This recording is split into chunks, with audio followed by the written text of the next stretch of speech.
foremost to my mind, Mr. Chair, is the integrity, the impartiality, and the objectivity of the proceedings of this committee.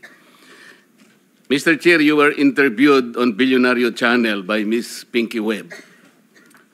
Basahin ko po, sabi niya, Senator Ping, para sa inyo, sino ba ang sabihin natin worth it or dapat na ikonsidera na state witness na ipasok man lang dito sa Witness Protection Program?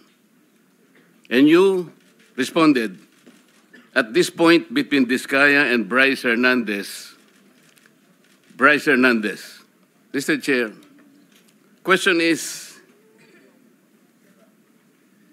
does the chairman has the prerogative or the right to make judgment? No. That's my perspective, no? That's my personal opinion outside of the hearing or outside of this hall. So don't question my opinion. I am not questioning your opinion, Mr. Chair, but you are the chairman of this committee. Anyway, let's proceed with the You are not interested in the prejudicial question that I am going to raise, Mr. Chair? Go ahead, you raise your Kaya nga sinasabi ko sa inyo eh. An investigator, we are investigating. Away kagad tayo rito. Mr. Chair, we are still investigating.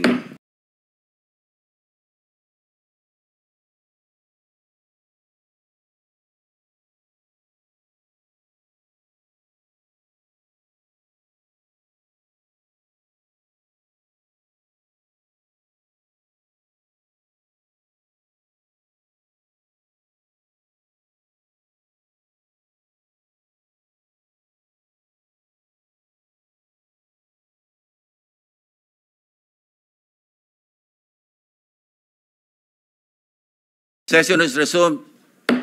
Mr. Alcantara, you proceed. Thanks, Mr. Chair. Mr. Alcantara, you proceed.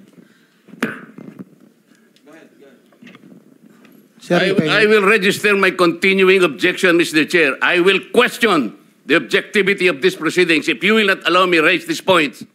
Maybe in the plenary this afternoon, I will raise it. Go ahead. Mr. Alcantara, you proceed with your statement.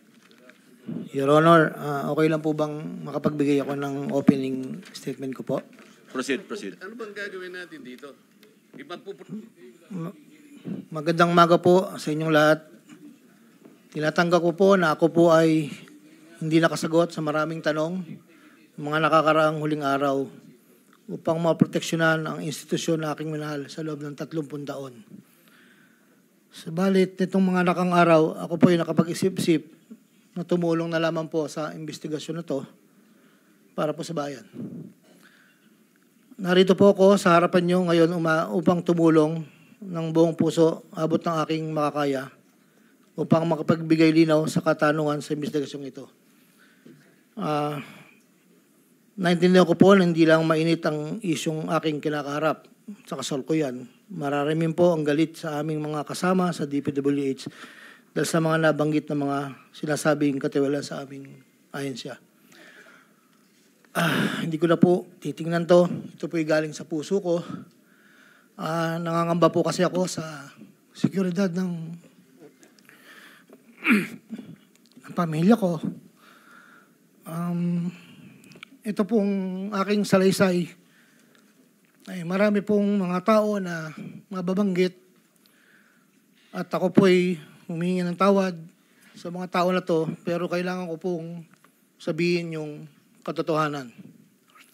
Hinihiling ko lang po sa ating buting chairman, sa ating Secretary Justice po, na maproteksyonan po yung pamilya ko. Medyo napakabigat po ng mga babanggitin ko rito. At ito po ay malalaman po natin ngayong umaga. At ako po ay in good faith sa lahat po ng mga senador nandito, sa ating sekretary at sa mga nandito po lahat. Simulan ko na po ang aking inandang salaysay, Your Honor.